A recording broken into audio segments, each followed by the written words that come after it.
म्हणजे मला प्रत्येक जण म्हणायचं सर की हा 100% नापास होणार. बरं.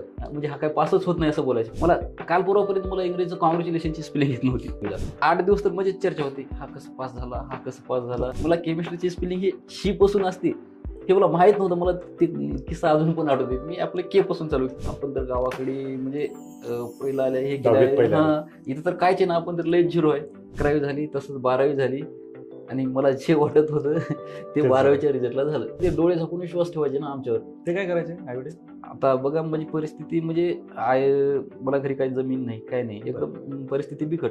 आई दुसऱ्याच्या शेतामध्ये ते मजुरी करते आणि बाबा बँड पार्टीमध्ये काम करतात. म्हणजे ते काम मजुरी वगैरे करून ते मला शिकवायचे. मी बाहेर कंपनीमध्ये जॉब केले. गावामध्ये मी असं मोबाईल रिचार्जचं दुकान टाकलं होतं, किराणा दुकान टाकलं होतं, जनरल स्टोअर्स म्हणजे वेगवेगळं काहीतरी करून बघण्याचा प्रयत्न केला. पण मी माझ्या घरी क्लिअर सांगितलं होतं स्पष्ट की म्हणलं नाही, मी तर घरी येणार नाही म्हणलं आणि इथं